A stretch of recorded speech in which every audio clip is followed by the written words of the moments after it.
Bom dia, irmãos.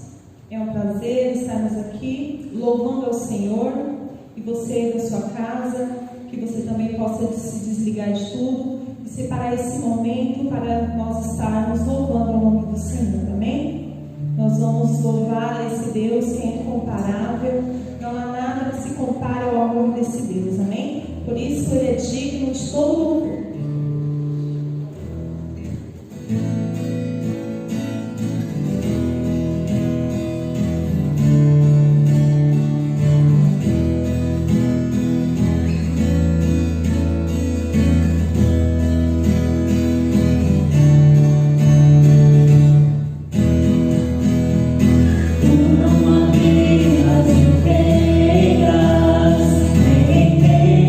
Sem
graça do Senhor Jesus esteja com todos vós nessa manhã.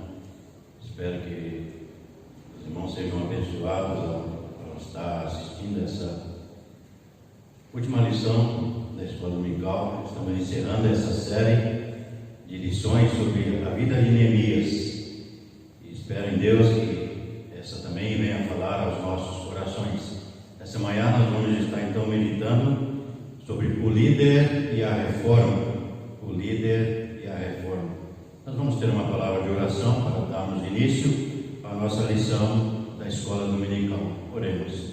Nosso Deus, nosso Pai, nós queremos te agradecer pela tua bondade, pela tua graça, pela tua misericórdia. Está, ó Deus, cuidando do seu povo durante essa crise, essa pandemia. Queremos pedir que o Senhor esteja fazendo a sua vontade sobre as nossas vidas. E que, ó Pai, possamos nos achegar cada vez mais perto de Ti, sabendo que tudo, Senhor, está no Teu controle, sob o Seu controle. Nada escapa da Sua vontade.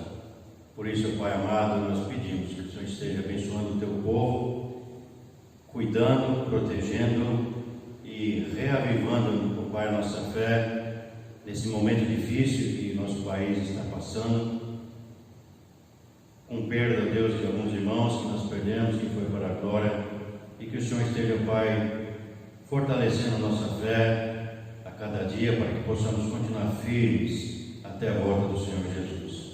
Que Teu Espírito Santo venha falar aos nossos corações nessa manhã, através da Tua palavra, e que Teu povo seja abençoado, motivado, Deus, e possamos continuar Te servindo com todo o fervor até a volta do Senhor Jesus Cristo. Nós pedimos agradecidos em nome do Senhor Jesus. Amém.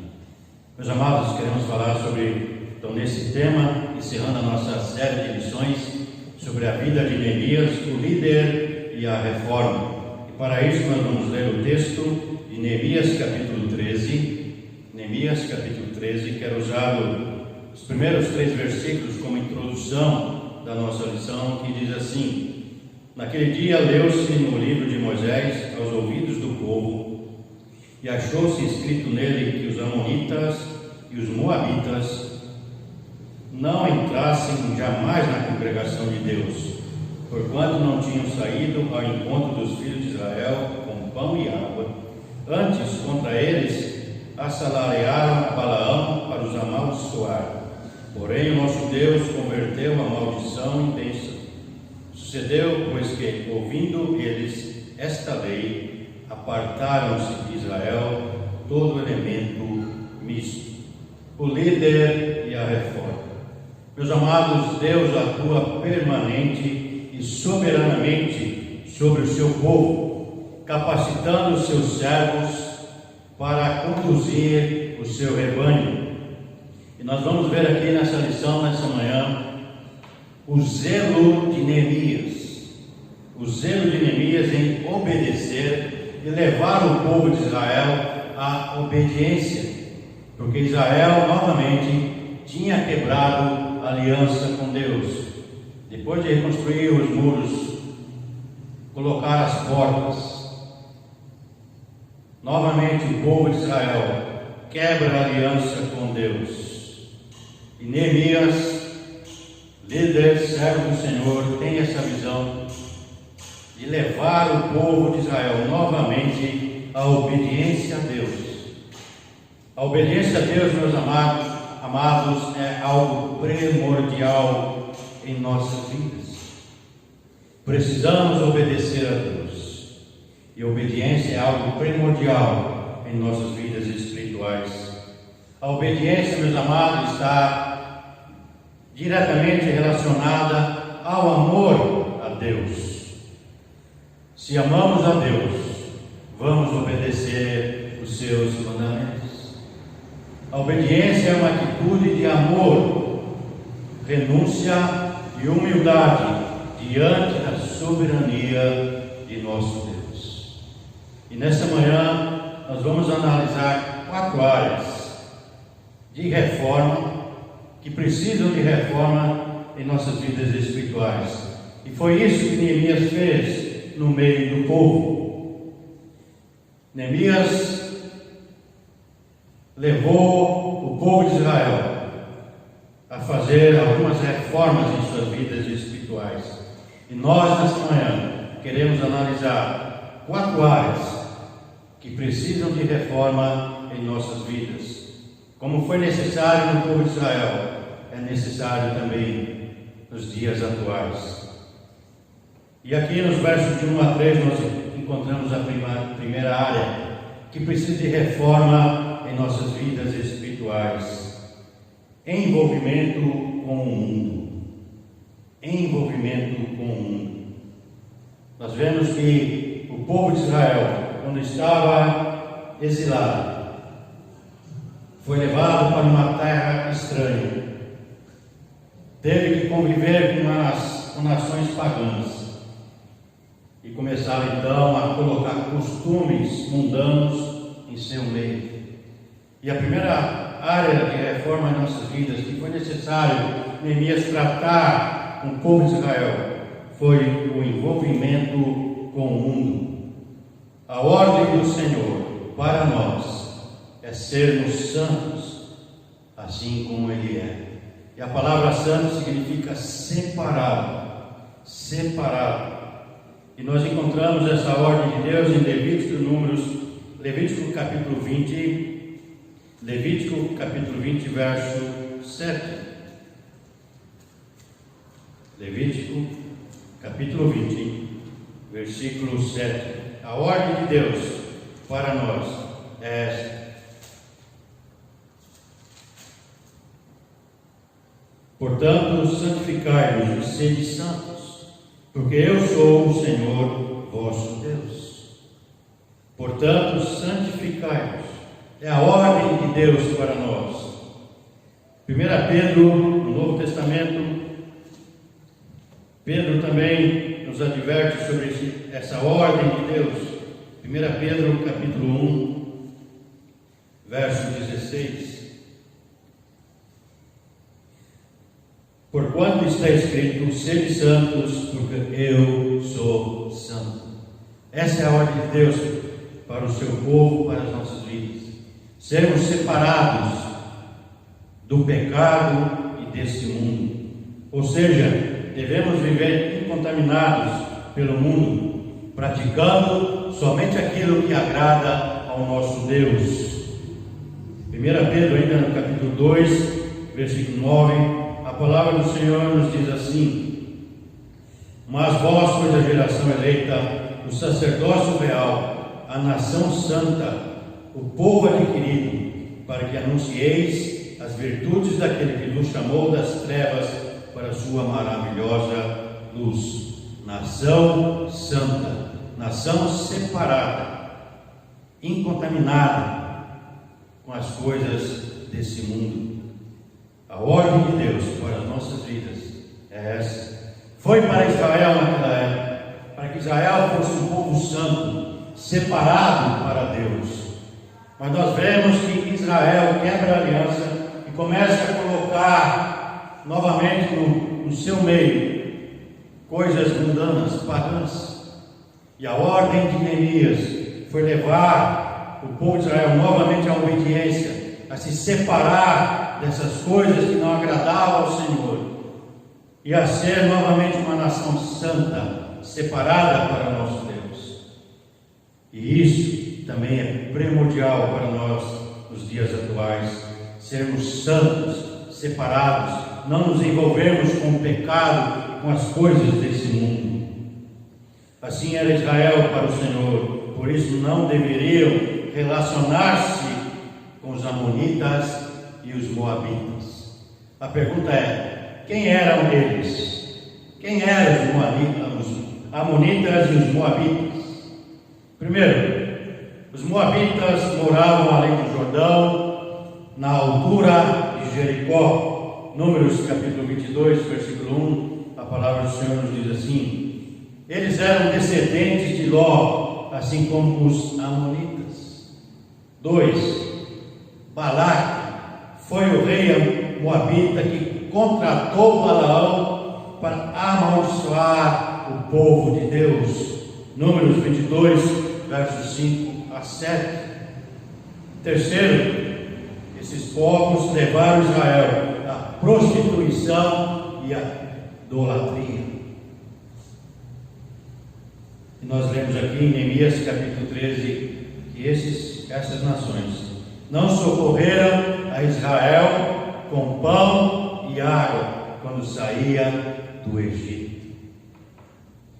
E nós podemos notar, meus amados, que os prejuízos que essas nações trouxeram para Israel foram prejuízos materiais e principalmente espirituais.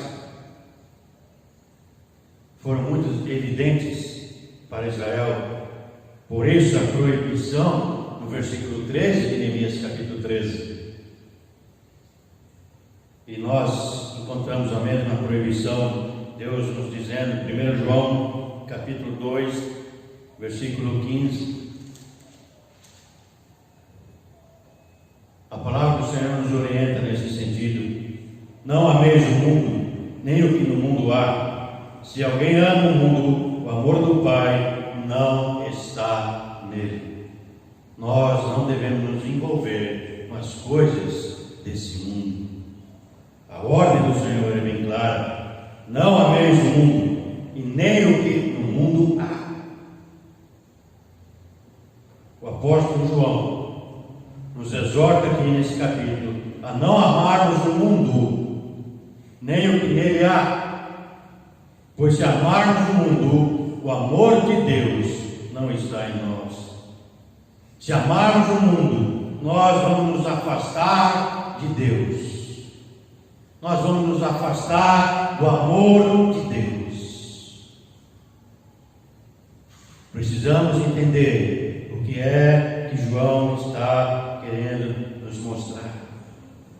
Precisamos entender o que significa esse mundo, o qual João está se referindo aqui na sua epístola, 1 João capítulo 2. Meus amados, nós vivemos no mundo. Nós convivemos com as coisas desse mundo, mas nós não pertencemos a esse mundo.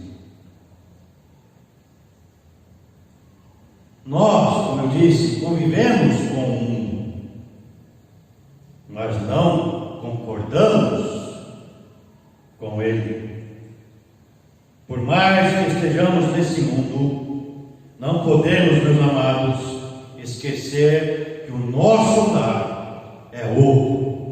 O nosso lar não é aqui, o nosso lar está nos céus. Por isso nós não devemos nos envolver com as coisas desse mundo, porque o mundo não é o nosso lar. O nosso lar está reservado lá nos céus. Nós somos apenas peregrinos nesse mundo, e que estamos aqui com uma ordem dada por Deus para cumprir uma missão de levar o Evangelho a toda a criatura. Essa é a nossa missão, em favor do reino celestial. E quando o apóstolo João nos exorta a não amar o mundo, nos ensina que não devemos ser, meus amados, condizentes com o mundo e com as coisas que nele há. Nós não podemos ser condizentes com as coisas desse mundo. Nós não podemos ser influenciados pelas coisas do mundo, mas nós temos que influenciar o mundo com o Evangelho do Senhor Jesus Cristo.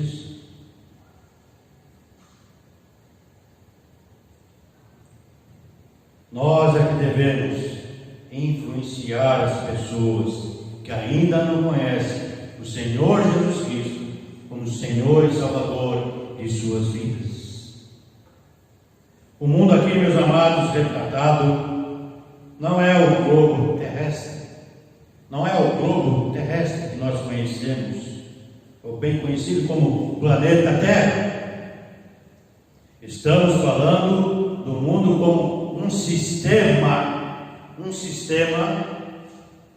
com seus costumes pagãos libertinos, com suas atrocidades e propensão para o mal, e principalmente a negação da cruz de Cristo. A palavra do Senhor diz que o mundo jaz no maligno.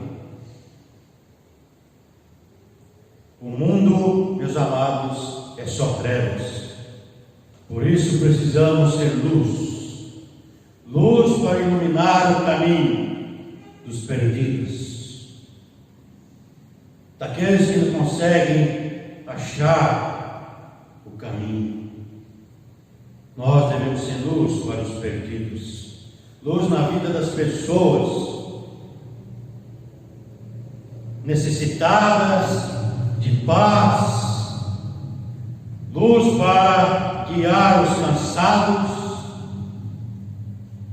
luz para os oprimidos, luz para as nações que vivem em guerra, luz, meus amados, para aqueles que estão na escuridão por causa do pecado. O mundo está podre por causa do pecado, por causa da sua maldade, e nós podemos ver dia a dia essa violência desenfreada, esse mal causado por Satanás, porque o mundo jaz no maligno. Por isso, a ordem de Deus, nós não nos envolvemos com as coisas desse mundo. O mundo também está podre por causa da maldade e o pecado. Por isso somos o sal da terra, para dar sabor e conservar. Foi a primeira área que Neemias tratou na vida do povo de Israel, levando Israel a não se envolver com as coisas pagãs desse mundo. A segunda área, meus amados, que queremos ver aqui em Neemias capítulo 13, está no verso 4, Neemias capítulo 13, vamos voltar para o nosso texto.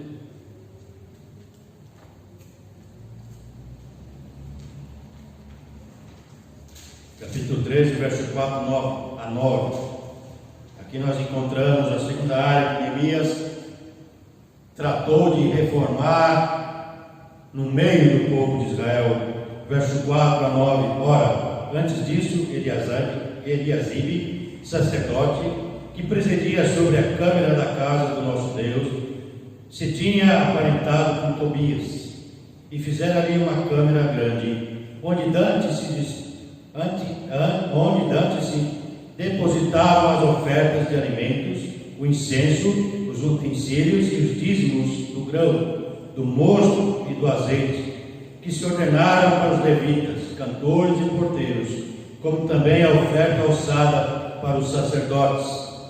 Mas durante tudo isto não estava eu em Jerusalém, porque no ano 32 de Artaxerxes, rei de Babilônia, fui ter com o rei, mas após alguns dias tornei a alcançar a licença do rei, e voltando a Jerusalém, compreendi o mal que Eliasibe fizera para Tobias, fazendo-lhe uma câmara nos pátios da casa de Deus, o que muito me desagradou, de sorte que lancei todos os móveis da casa de Tobias fora da câmara, e ordenando eu, purificaram as câmaras, e tornei a trazer para ali os utensílios da casa de Deus, com as ofertas de alimentos e o incenso. A primeira área que nós vimos foi não nos envolver com o mundo. Agora Neemias nos leva para a segunda área aqui, do verso 4 a 9, é o desrespeito com a casa do Senhor. Isso aqui é muito sério. O desrespeito com a casa do Senhor. Nesse ponto, muito mais do que darmos atenção ao aspecto físico, meus amados, da casa de Deus, do templo, queremos tratar do santuário espiritual. 1 Coríntios capítulo 3, o desrespeito com a casa do Senhor. O apóstolo Paulo, escrevendo para os Coríntios, capítulo 3, verso 16.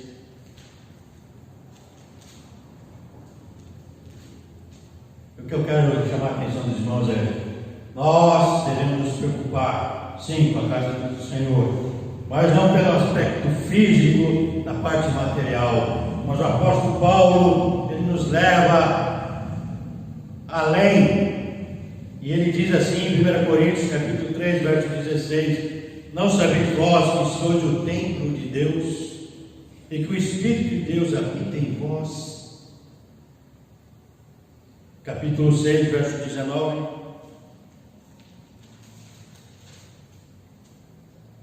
ou não sabeis que o vosso corpo é o templo do Espírito Santo que habita em vós, proveniente de Deus, e que não sois de vós mesmos?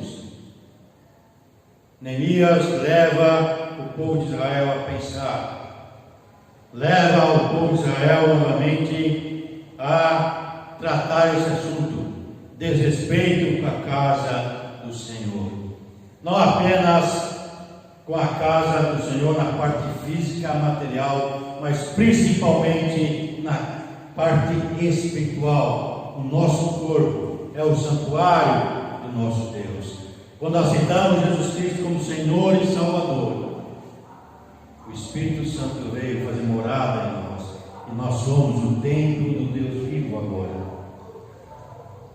E Ele habita em nós, e nós precisamos zelar por esse templo. Deus quer que nos cheguemos a Ele com espírito reverente, e isso quer dizer respeito. E eu quero também tratar um pouco sobre a parte física e material, sobre o culto. Nós precisamos ter reverência para com Deus. O temor ao Senhor é o princípio da sabedoria, diz Provérbios, Salomão escrevendo. Mas o salmista também diz em Salmo 111, versículo 10: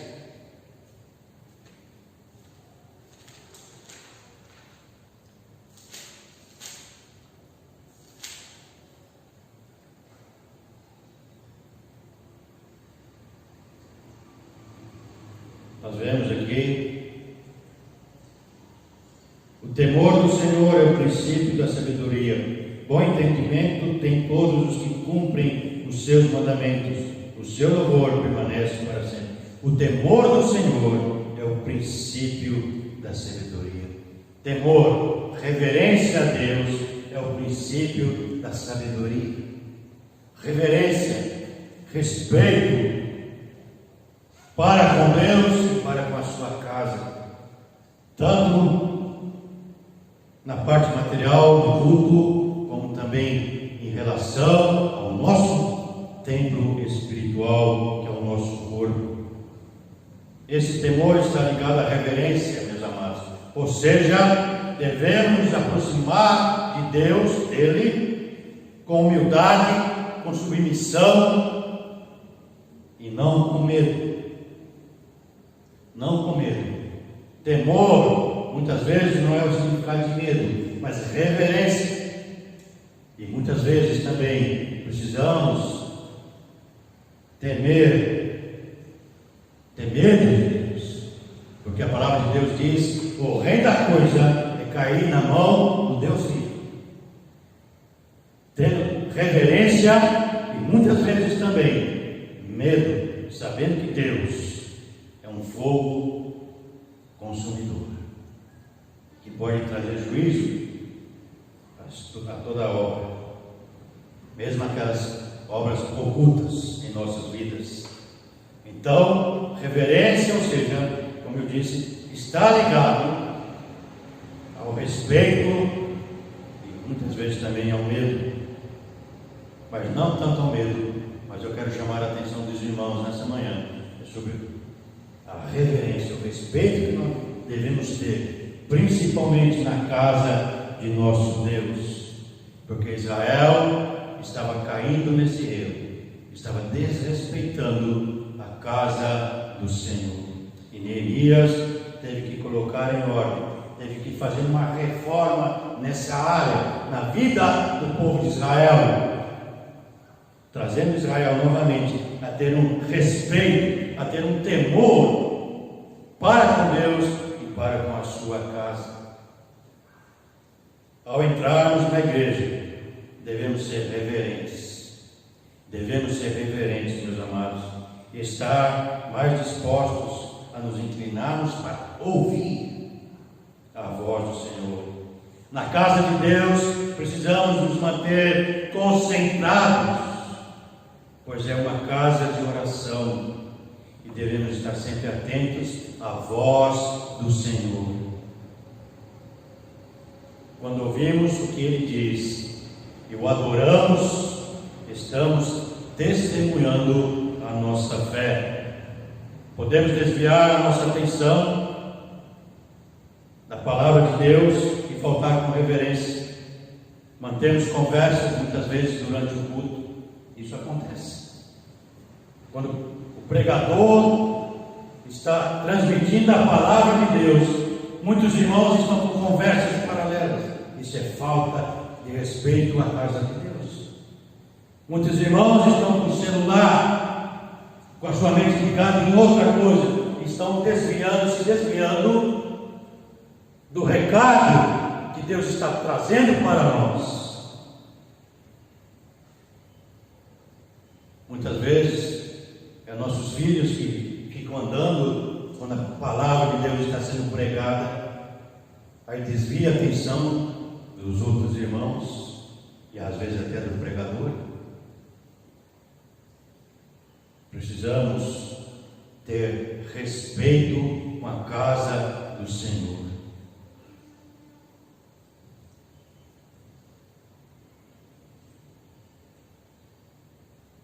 E às vezes ficamos brincando até com as crianças, até de colo, desviando a nossa atenção da palavra de Deus. Quantas vezes, na hora da mensagem, o celular toca?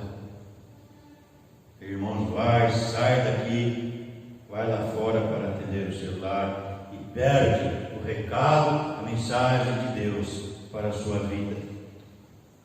Quando saímos constantemente de nossos lugares, enfim, tudo isso contribui, meus amados, para que nós nos dispersemos totalmente do culto. Isso é uma artimanha de Satanás para tirar a nossa atenção da palavra de Deus e atrapalhar o culto. E isso se torna uma falta de respeito para a casa do Senhor, onde o culto está sendo prestado ao Senhor. Devemos tomar cuidado com as más influências que podem vir sobre o rebanho, causando, meus amados, falatório, intrigas, divisões, mágoas e principalmente desrespeito na casa de Deus. Neemias então leva o povo nessas duas áreas, não se envolver com as coisas desse mundo. Neemias começa a corrigir esse erro e faz a reforma nessa área do desrespeito com a casa de Deus. Agora, Neemias capítulo 13, verso 10 a 14, nós encontramos a terceira área que Neemias trata de reformar na vida do povo de Israel. Versículo 10 a 14: também entendi que os quinhões dos levitas não se lhes davam, de maneira que os levitas e os cantores que faziam a obra tinham fugido cada um para a sua terra. Então contendi com os magistrados e disse: por que se desamparou a casa de Deus?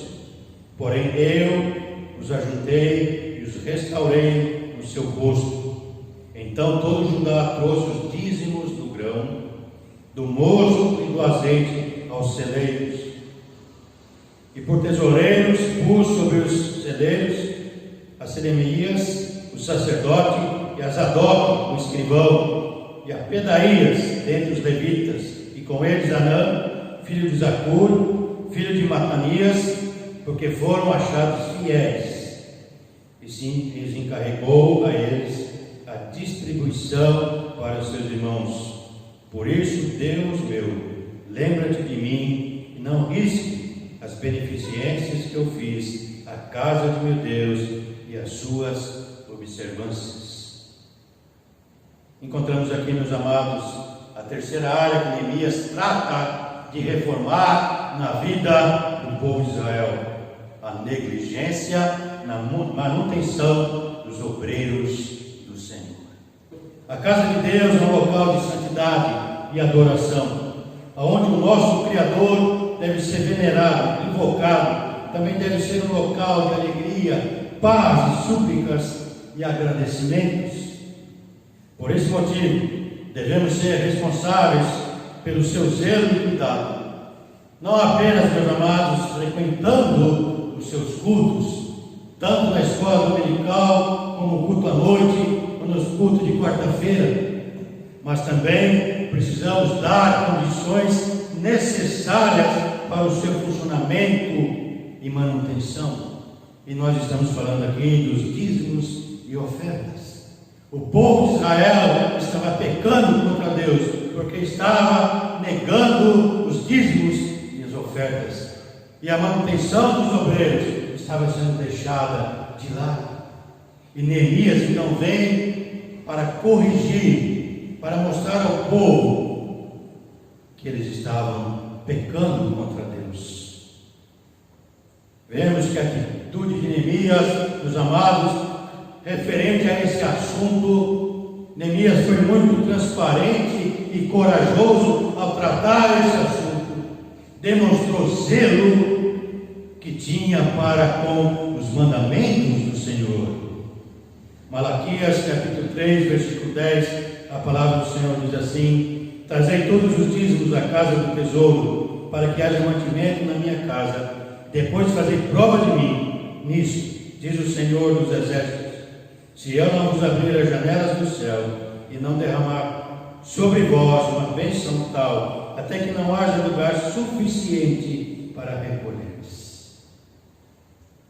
Deus quer fazer prova em nossas vidas. Trazei todos os dízimos à casa do Senhor e fazei prova de mim, se eu não vos abrir a janela do céu e derramar bênção tal. E ele fala que não haverá lugar para nós guardarmos tantas bênçãos que ele vai derramar. Meus amados, creio que existem duas práticas que foram estabelecidas por Deus para a manutenção da sua obra: os dízimos, as ofertas. Tanto a Bíblia como a história testemunham que a Igreja de Cristo sempre foi amparada financeiramente pelos dízimos, pelas ofertas, pelas contribuições de seus membros. Dízimos e ofertas não são compromissos que temos com a igreja, mas sim com o Senhor da igreja. Há uma grande diferença. Compromisso com o Senhor da igreja. Foi Deus o Criador que ordenou. Malaquias capítulo 3, verso 10, nós vemos, meus amados, o dízimo não é uma invenção da igreja atual. Não. É um princípio estabelecido por Deus, pelo Criador. Há três princípios bíblicos relacionados a esse ato: dízimos e ofertas. Primeiro, o reconhecimento de que tudo pertence a Deus. Esse é o primeiro princípio. Tudo que nós temos foi Deus que nos deu e pertence a Ele. É o reconhecimento de que tudo pertence a Deus. Segundo, gratidão a Deus pela sua generosidade. Estamos devolvendo a Deus aquilo que Deus está nos dando. E Ele só pede a 10ª parte. Ele só pede a 10ª parte de tantas coisas que Deus tem nos dado. Por isso o dízimo não é sobra, mas a primícia. Não é sobra, mas é a primícia. Terceiro aspecto, a destinação do dízimo é para a manutenção da casa de Deus, da obra de Deus, dos obreiros que trabalham para Deus. Sonegar o dízimo é algo muito sério, é pecado, é infidelidade para com Deus, é roubo, meus amados, é roubo. Quando nós não estamos dando dízimos, nós estamos roubando a Deus, é roubo contra o próprio Deus. Agora, por outro lado, dizimar é um gesto de fé. Dizimar é um gesto de fé que resulta em bênção, principalmente bênçãos espirituais. Os dízimos e ofertas são igualmente atos de gratidão ao Senhor. Portanto, faça suas contribuições, não pensando no que você vai ganhar com isso, mas faça pensando no amor a Deus. No amor a Deus, como gratidão a Ele, desejando agradar-lhe em tudo, não querendo que sua obra fique desamparada. Essa é a motivação correta para as nossas vidas. Foi essa a motivação correta que Neemias levou o povo de Israel a fazer novamente. Meus amados, a quarta área que nós queremos ver que Neemias fez uma reforma no povo de Israel está no verso 15 a 22. Desrespeito com o dia do Senhor. Desrespeito com o dia do Senhor. Meus amados, zelo não é uma palavra comum nos dias de hoje. Zelo não é uma palavra comum nos dias de hoje. No entanto, é uma necessidade para um cristão no mundo. É uma necessidade para o cristão no mundo em que nós estamos vivendo. A redenção precede a santidade. Antes de dar a lei moral para o seu povo, Deus falou do seu resgate da escravidão. Êxodo capítulo 20. Porque somos o povo da aliança, devemos observar, meus amados, os preceitos e os pactos com Deus. Deus nos deu um dia da semana para cessarmos nossas atividades. No passado foi o sábado, o sábado. Mas quando Cristo morreu na cruz do Calvário, ressuscitou, e a palavra de Deus diz que Ele ressuscitou no primeiro dia da semana, o domingo.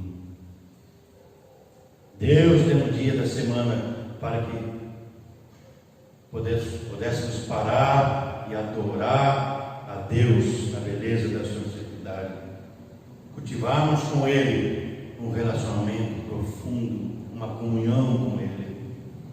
A observância do dia do Senhor é uma expressão, meus amados, do amor de Deus por nós. É uma oportunidade que nós temos para estarmos mais em comunhão com Deus, com Ele, e nos deleitarmos na sua presença. Ir à igreja deve ser um motivo de muita alegria e não de obrigação. Precisamos tirar esse pensamento que o diabo coloca: vou na igreja porque é a minha obrigação. Se não for, o pastor vai pegar no meu pé. Não deve ser assim, meus amados. Salmo 122, versículo 1 diz: alegrei-me quando me disseram, vamos à casa do Senhor. Estar na casa de Deus no dia do Senhor deve ser motivo de grande alegria para nós. Se você não gosta de estar na casa do Senhor no dia do Senhor, como você vai passar a eternidade? Vai ser todos os dias. Vai ser todos os dias na presença de Deus, não apenas domingo, quarta-feira. Vai ser a eternidade toda na presença de nosso Deus em adoração. Por isso, enquanto nós estivermos lá, nós estamos aqui ainda. Então, vir à casa de Deus, vir no dia que Deus separou para louvarmos, adorá-lo e agradecê-lo e aprender a respeito dele, deve ser um motivo de alegria para nossas vidas. Precisamos levar a sério esse assunto, ter mais zelo com o dia do Senhor. A importância do culto se baseia na grande necessidade que o ser humano tem e precisa. estar em comunhão com o seu Deus, com o seu Criador. Precisa abrir o coração a Deus em oração. Precisa ouvir a voz de Deus através da sua palavra, através da exposição da palavra de Deus. Nós precisamos disso. Do mesmo modo que a brasa que está sozinha, do mesmo modo que a brasa que está sozinha no braseiro se apaga, também o cristão que não assiste os cultos, que não tem zelo pelo dia do Senhor, se esfria e vai se apagando espiritualmente. Como cristãos, devemos dar tanta importância aos cultos que consideremos um privilégio. É um privilégio estarmos aqui na casa do Senhor, no dia do Senhor, para adorar. Concluindo, meus amados, precisamos lembrar que o povo de Deus, povo santo, separado só para Deus, não podemos nos envolver com relacionamentos contrários à vontade de Deus, porque vamos trazer consequências graves, consequências diversas e graves, afetando não apenas as nossas vidas, mas também as gerações futuras.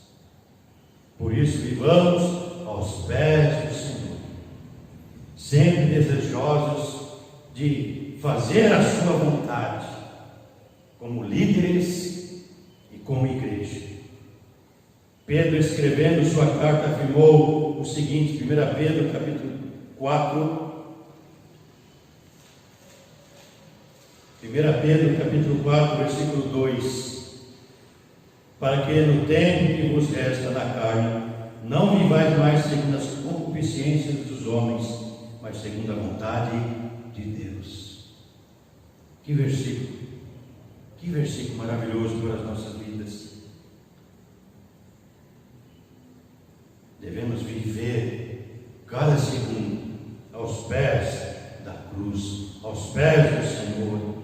Viver segundo a vontade de Deus é compreendermos essas coisas simples, meus amados.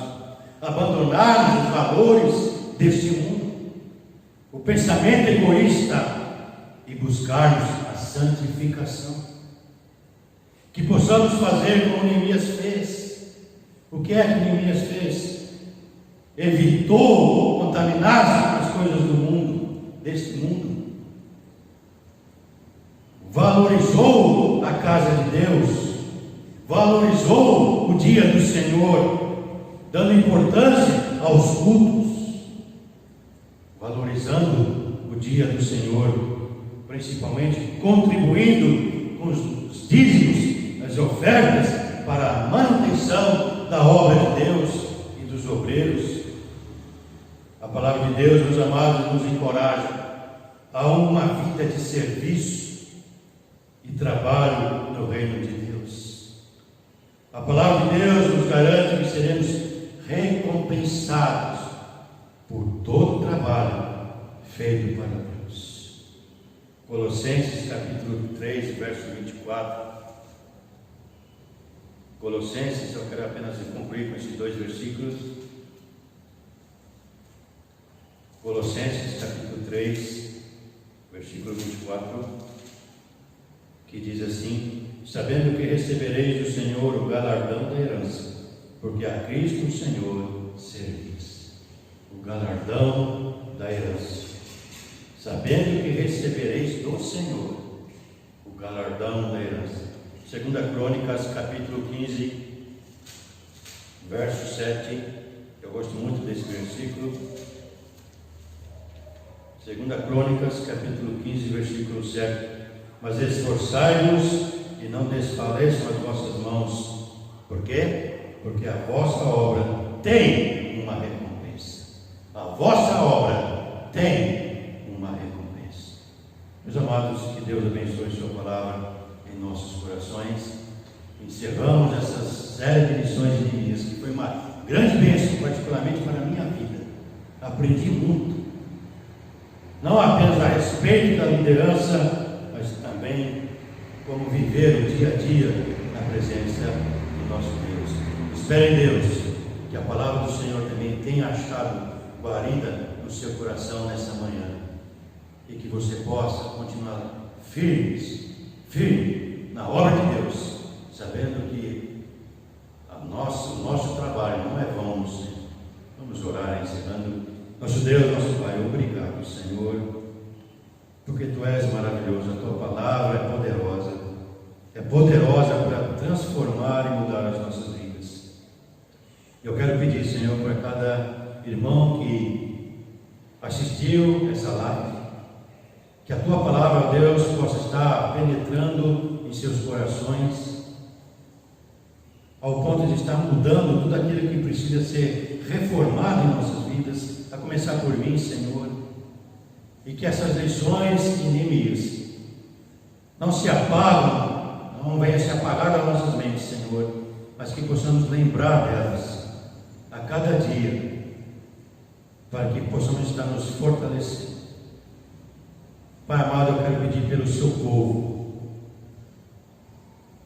nessa pandemia que nós estamos enfrentando, Senhor. Não sabemos até quando vai, até quando o Senhor vai permitir, mas queremos pedir, Senhor, não queremos pedir que o Senhor nos livre da pandemia, mas nos dê fé para vencer a pandemia.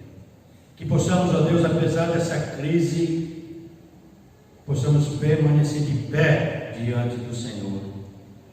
E se for da Tua vontade que venhamos pegar essa doença, possamos em tudo dar graças, porque a Tua palavra diz que em tudo devemos dar graças, em tudo, Senhor. Se porventura viemos pegar, que a nossa fé não venha desfalecer, mas que possamos lembrar que vamos ter um corpo glorificado lá nos céus.